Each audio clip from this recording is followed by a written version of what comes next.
Bismillahirrahmanirrahim. Alhamdulillah, salatu vassalamu ala rasulillah. Amma ba'd. Assalomu alaykum va rahmatullohi va barakatuh. Dunyoda hamma bir-biriga aql o'rgatadi. Bir-biriga yo'l ko'rsatadi. Unday qil, bunday qil deydi. Kimlarga gapiga quloq solish kerak, kimlarga solmaslik kerak, musulmon odam albatta yaxshi biladi. Musulmon odam hayotida qanaqa ish bo'lsa, birinchi musulmonni beradigan savoli shu ishga Alloh nima degan? Shu ish haqida Rasululloh sollallohu alayhi vasallam nima degan? Shu savolni berish kerak. Bir ish qilmoqchi bo'lsa, odamlar qanaqa qilyapti o'zi bu to'yda? Ya? Iftor qilyapti, siz o'zi qanaqa qilyapti odamlar deb turib, bizni birinchi o'lchovimiz nima? To'g'rida insof qilib aytaylik, odamlar nima? Robbingizga qasamki, ular deydi Alloh taolo. O'rtalarida paydo bo'lgan ishlarni, hukmini Alloh va Rasuliga qaytarmagunlaricha, Alloh va Rasuli chiqarib bergan hukmga bo'yinsunmagunlaricha va bo'yinsunganlaridan keyin qalbida g'illag'ashlik qolmagunicha iymoni komil bo'lmaydi. Ya'ni bizni tilga o'girsak, problema chiqadi. Yechimni Allohdan so'rasa iymonli bo'ladi. Shular bilanmi yo'q? Bo'yinsunsa yana iymonli bo'ladi. Shularmi yo'q? Bo'yinsunib ham tamomiy qalbida bir xotirjamlik bo'lishligi kerak. Xo'p deb qiladi. Lekin bari ichida norozilik qoladi odamning ba'zilarida. Esimizdan chiqmasin, bizni birinchi beradigan savolimiz hayotda bo'ladigan ishlarga. Alloh nima deydi shu ishga? Rasuli nima deydi? Agar boshidan shu savol bilan ketib, ishda davomida tugaganda ham shu savol bizni qiziqtiradigan bo'lsa, muammo qolmaydi hayotimizda. Insonni saodatli hayot kechirishligi o'ziga bog'liq. Telefonni ko'rsatib aytar edim. Shu shapalaqdek tomonni ko'rsatib turib, mana telefon desa, mana shu telefon deb qabul qiladi. Ikkinchi odamga faqat mana tomonni ko'rsatib turib, telefon shu desa, telefon deb kichkina narsani tushunadi. Endi mana shu telefon degan buyumga qaysi tomondan qarashga bog'liq. Hali aytadi, stakanning yarmi bo'sh emas, yarmini to'ldir deb qarasangiz, xursand bo'laverasiz. O'zi yarim stakan suv. Bu hayotga siz bilan bizni qarashimizga bog'liq. Birinchi sabab, saodatli hayot kechirishlikning birinchi sababi. Fikr qil, shukr qil. Ma'nosi shuki, Alloh taolo siz bilan bizning ustimizdagi juda ko'p ne'matlari bor. Bularga qaramaymiz, bularni ko'rmaymiz, fikr qilmaymiz, shukr ham qilmaymiz, norozi bo'laramiz. Odatda siz bilan biz o'zimizda yo'q bo'lgan narsalarni ko'ramiz. Bor bo'lgan narsani ko'rmaymiz. Adashmadim. Biz o'zimizdagi yo'q narsani ilar ko'ramiz. Bor narsani ko'ra olmaymiz. Ononim yo'q, mononim kam, mononim yo'q, mononim yo'q. Ha nimalaring borligiga qaraginda, sendagi yo'q narsadan ko'ra bor narsa ko'proq. Va in ta'uddu ni'matallohi la tuhsuha. Agar Allohning ne'matlarini sanasangiz, sanog'iga yeta olmassizlar. Haqiqatan inson zoti o'ta zolim va juda noshukrdir. Innal insana li robbihi lakanud va innahu ala zalika la shahid. Inson Parvardigorga nonkor, noshukr, yana o'zi guvoh bunga. Insonning sog'ligi, yurtida tinchligi, yeydigan ovqatini bor bo'lishi, kiyimini borishligi, suv, havodi borligi kichkina narsalarmi? Mana ko'rdik-ku, tinchlik yo'q bo'lsa, qolgan hech qaysi ne'mat 2 pulga arzimas ekan. Tinchlikda o'tiribmizmi? Inson bu narsani sezmaydi. Butun imkoniyati qo'lida, lekin inson bu narsani ko'rmaydi. Wasbagha alaykum ni'amahu zohiratan va batina. Va sizlarga barcha zohiriy va botiniy, ya'ni moddiy, ma'naviy ne'matlarni komil qilib bergani ko'rmadinglarmi? Ko'zimiz ko'rayotgan ne'mat ham bor, ko'rmayotgan ne'mat ham bor. Jasadimizning ichida qancha ne'mat borligini bilamizmi?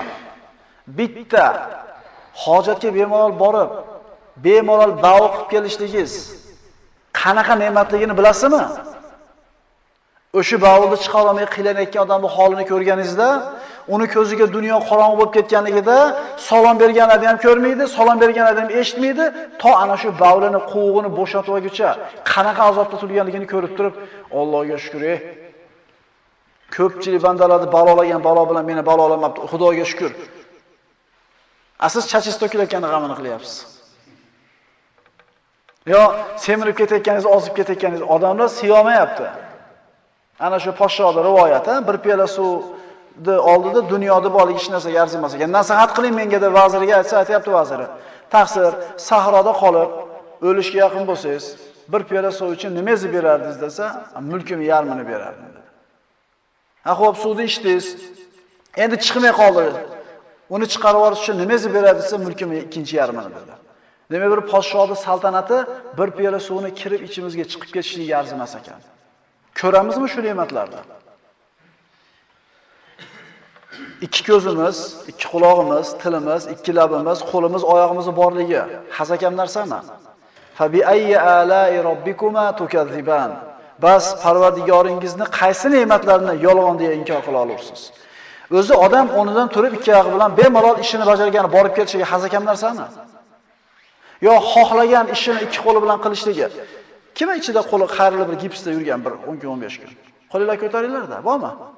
Eslanglar-da shu bitta qo'linglar ishlamaganda hojatga kirganlarda nima bo'lgansizlar? Patinkangizni qodashlikni o'ylang deb yoki ishingizni qodashni oling, boshqasini qo'ying. Ikkita qo'limizni to'xtirishiga qanaqa ne'mat. Lekin esdan chiqarib qo'yapmiz o'sha qo'limiz qiylangan kunlarda. Odamlar uxlamasdan, yillab uxlamasdan ontorlib to'ntarlayotganda shunday yotib turib, shirin uyquga ko'zimizni ketishligi hazakam narsami? O'zida kim uxlatadi bizni? Alloh uxlatadi. Kim uyg'otadi? Hazakam narsami shu? Agar inson uxlamasa o'ladi. Inson uxlaganda organizm tikkalanadi, yangilanadi. Uxlab turganingizdan keyin to'yib 1-2 soat, 3 soat uxlasangiz, svejiy bo'lib qolasiz.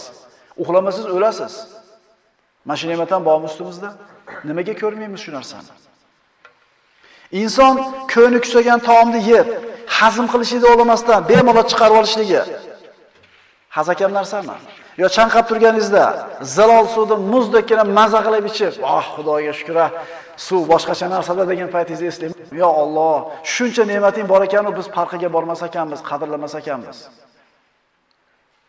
Ko'zingizni kuydirib, shilqirab oqib turib tikanadi muzdek suv. Qarab tamshanib qo'yapsiz.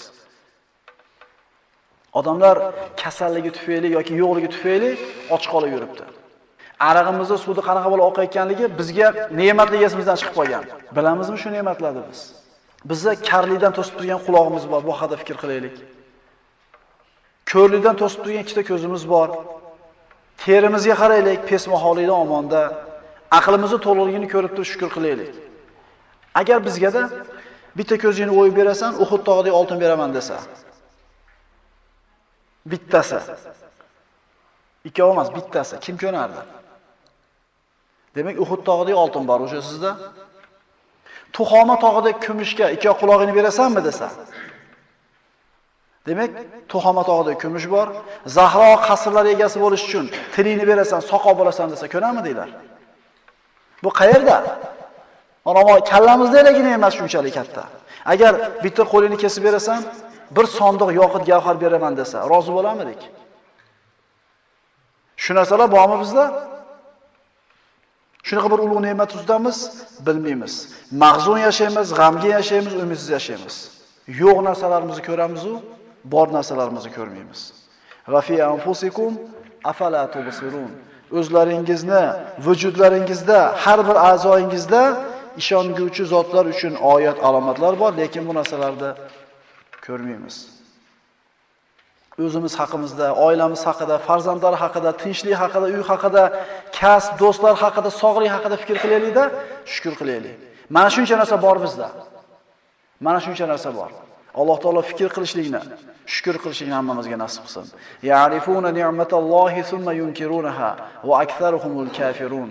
Ular Allohning ne'matini tanirlar va keyin uni inkor qilurlar. Ertaga chiqamiz, ya'ni hech narsasi yo'q odamdaqa noshukr bo'lib yashaymiz.